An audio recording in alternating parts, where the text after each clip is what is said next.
See what TL wants to pick into it. For Jensen specifically, we want to see a step up from game number 1. Power of Evil felt like he had so many big plays for TSM. While Jensen have been doing so much work with this godlike bottom side duo of the Aphelios plus Thresh. Huni, though, going to be in trouble.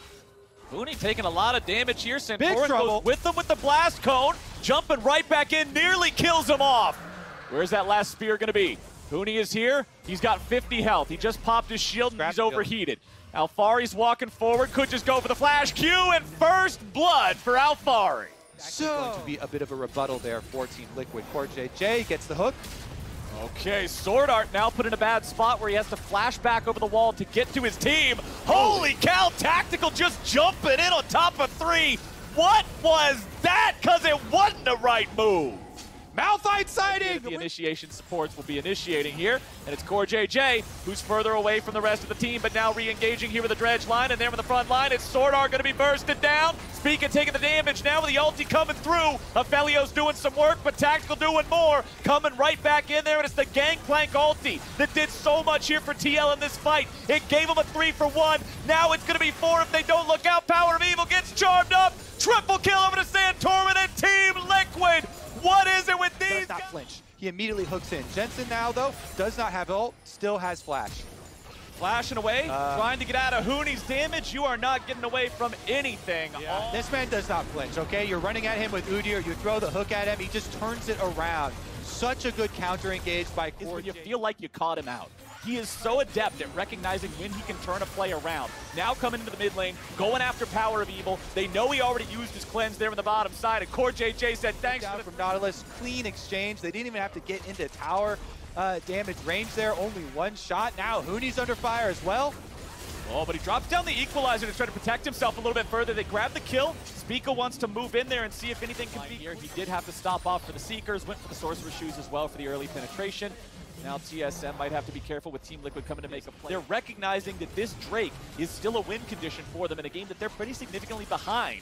And they want to keep this stack alive. They want to bring themselves onto the soul point here. Alfari's coming in for the damage. Jensen around from the side. It is a massacre. TSM, they wanted to try to continue stacking these up, but Team Liquid simply said no. Huni's trying to stay close enough to maybe try to contest something, but it cannot be done. It's Drake +3 for TL.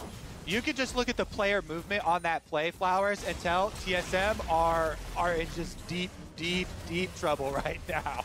I mean, as soon as TL popped the Gangplank ultimate, every TS member is like, yep, nope, we gotta run, we're out of here. They're all grouped up, same pathway out, just AoE down.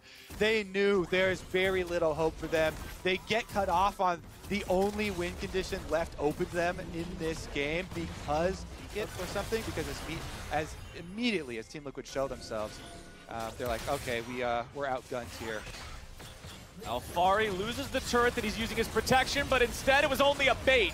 Bringing Santorin down here for the 2v2, but now Team Liquid has lost a little bit more HP than they were expecting. The barrels denied. Now Alfari has to flash. Colin coming down. One shutdown over to Power of Evil. Will it be 2? Not just yet, but a bad stasis from Santorin could put him in a bad spot instead. Wait! What? What? What?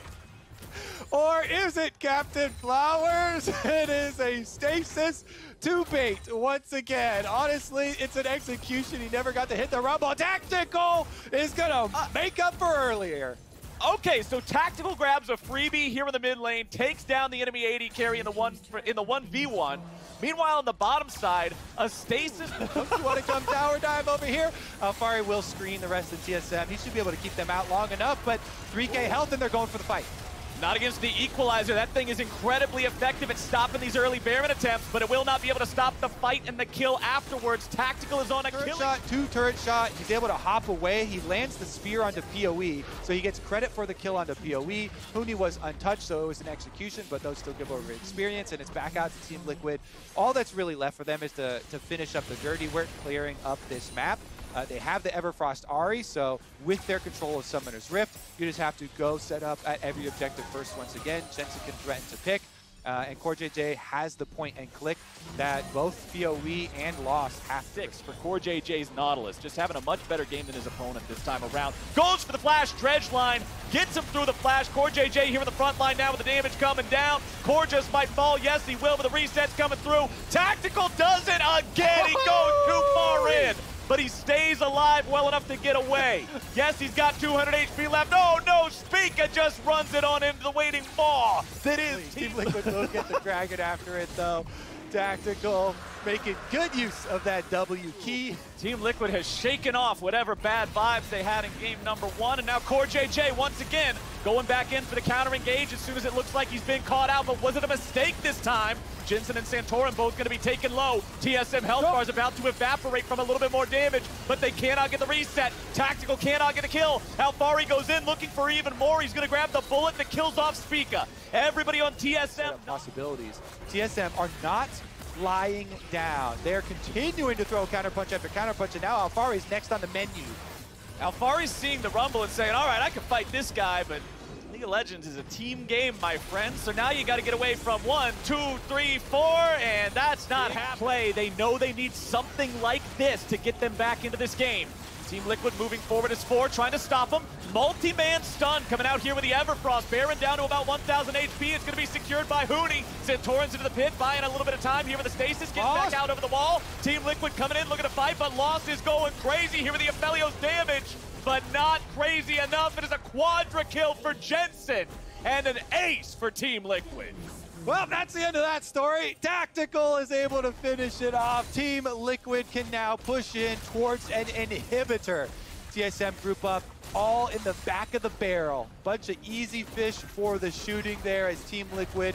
They are initially turned back by this Rumble ultimate from Huni, which was quite good on the line outside of Baron Pit, but then they just re-engaged. Such a good job starting that off there for Team Liquid, making sure that they captured everybody in the back part of the pit there as Baron is doing extra of free firing time onto this. Jensen goes over the wall, just buys their attention for a moment to give Tactical the chance to put the autos into the turret, and there's the bomb, there's the damage, and there's the second inhibitor broken open now on the side of TSM. Yes, the inhibitor itself still remains, but they've got a lot of protecting to do when they're down 9,500 gold. Yeah, and they don't have any issues with sustain either. With 3 Ocean Dragons themselves, it's not the soul yet, but it's still decent sustain for the Team Liquid members. They keep up the pressure outside of the inhibitor here and can keep TSM bottled up inside their own. Whoop. Oh, CoreJJ tries to go in, but with the equalizer called down yet again, Huni's got a lot of ability haste here. So that means that that was ready to go, and it stops Team Liquid from going all the way in. CoreJJ throwing down the ulti, but Huni instantly with the stasis, trying to get himself away from the aggro. Jensen goes in with the Everfrost, finds the CC on a Sword Art. The inhibitor falls. Nobody from TSM is dead. That's the important to put Team Liquid in a similar situation. They need another one of those tactical decisions out of this Tristana. CoreJJ taking a lot of damage here in the front line, getting caught out a little bit. Gets away to safety as the Gangplank ulti finds everybody on the side of TSM. Jensen goes forward. Everfrost gonna find some CC and damage onto 2. Huni into the stasis. Sword Art's already down as he drops the box. But Jensen has gone godlike with a charm into a spear. And Power of Evil lost Spica. Everybody's trying to get away, but they aren't getting away from nothing. Tactical's going in for the reset city as Spica and Power of Evil stand 2v5, but they will not stand any longer. Nexus turret's fallen over. Team Liquid on the victory march, significantly faster than game number 1. They'll even look to pad the stats here at the very end. They are confident this one is all done for, and Team Liquid move up to a 2-0 lead. Interesting game number 2.